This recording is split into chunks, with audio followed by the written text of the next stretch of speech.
Hi, conference report. I realized I wanted to make this video specifically to you.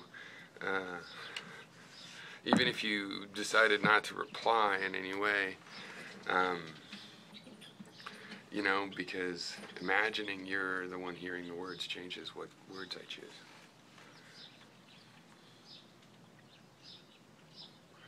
So here's the thing. Alright. When I was young, I thought all philosophy was bullshit. It seemed like people talked a lot of bullshit. Interesting topics, but a lot of bullshit on them. And I also liked science, and I thought, hey, you know, the problem with philosophy is it hasn't taken science into account. It's this old way of thinking, and then science comes along. So I looked into, you know, the philosophy of science, and the scientists were kind of mum. I thought about philosophy, kind of like, well, we don't do philosophy, we just are doing math about the world, this is the way it works out. And I thought, okay, well, that means that a bunch of tinkerers, just by accident, got a really good tinkering method.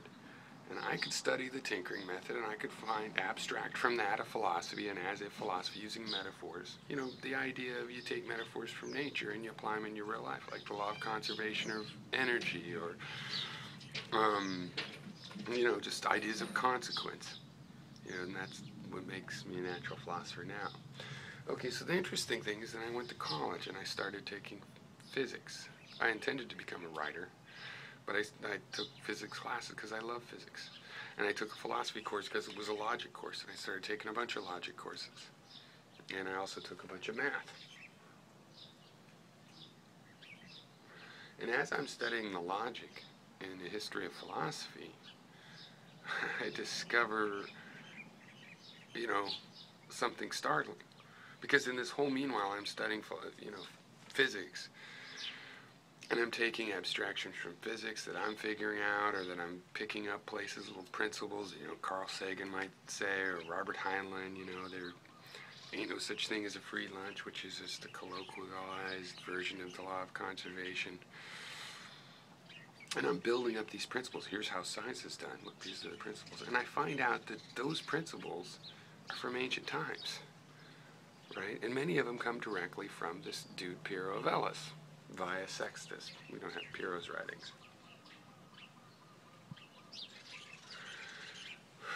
The whole thing, and basically, the natural philosophers who had been looking into the question, well, how does nature work, as their philosophical inquiry, they're all a bunch of different kinds of dogmatists.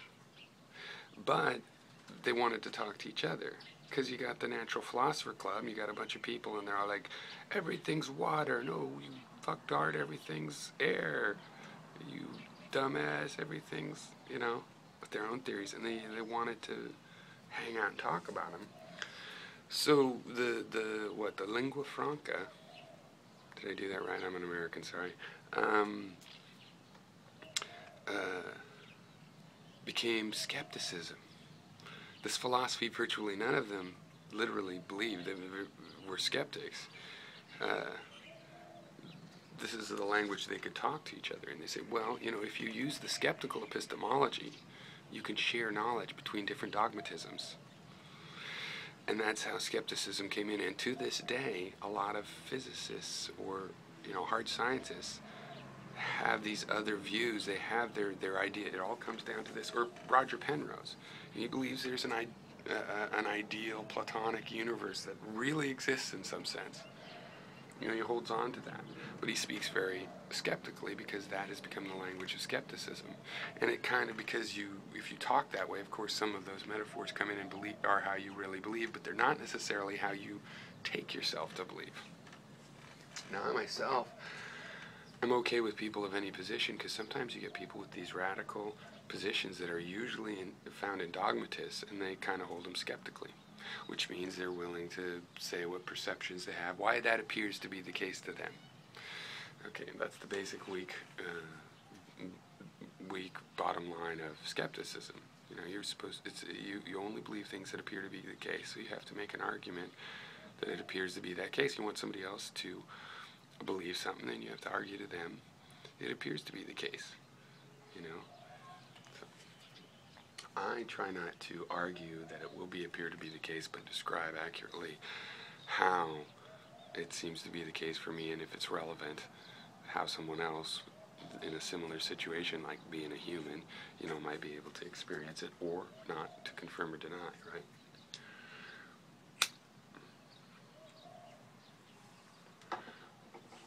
So basically, I discovered there was the skeptical philosophy. Now, if it had veered off into, if it's partially responsible for our technological consumerist flaws at the current moment, I could accept that. And I think that's the kind of thing you would mitigate, because I see, as a source for it, I see we have people in ancient times, going back to Pyrrho going to Asia with Alexander, and I think that the origins of this epistemology are so separate from their applicability to natural philosophy. I'm willing to realize that people are natural philosophers for all kinds of reasons, including to manipulate nature so they're better at war or whatever. That's not necessarily a good thing. But the fact that the skeptic, that's obviously not a good thing. But the skeptical epistemology, the fact that it's so applicable to questions about nature, I think that, I'm enough of a natural philosopher myself to say that lends it credence, right? Now, it's not so amazing that I abstracted a philosophy that was already written, used by people, and then I looked at how they acted with the scientific method, how it worked, found principles that then, in my last years of philosophy, are like literally already written down thousands of years ago, almost verbatim, to the way I figured them out. That's not a big coincidence, because that just means, it is possible to read between the lines, right? And the words are actually there. So, but to me, there's still a triangulation there, because the fact of the matter is, I was attracted by the sublime beauty and the way that these mathematical statements, never perfect, nevertheless, describe patterns in nature so well, and what could possibly have gotten us to them. And now the other part, of course, is that we don't get these things by a skeptical epistemology. That's more or less how we double check them. How we get them is through creative inspiration and sort of feelings of that sometimes lead to dogmatism in this, but I don't think they have to, where you're just like, hey, this is going to be right, I'm going to do it this way. And you try it out, and sometimes it succeeds and fails, but then the bottom line of this is that's where the successes all come from. And if you figure out how to handle the failures, and so they don't cost you, they're just experiments that where you process of eliminated something that didn't work and found something that did. And the issue is you need a way to check it. Because if you just go with that inspiration, your inspirational moment might be long enough that you're like, you try it, it fails, and you're still going, hey, look, it did succeed. So the skeptical epistemology is kind of a way to check your head on that kind of stuff. So, anyway,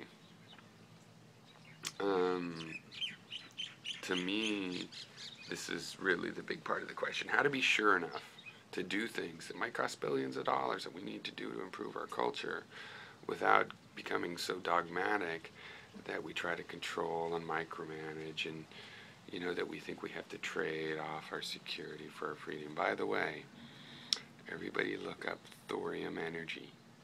All right, cheers.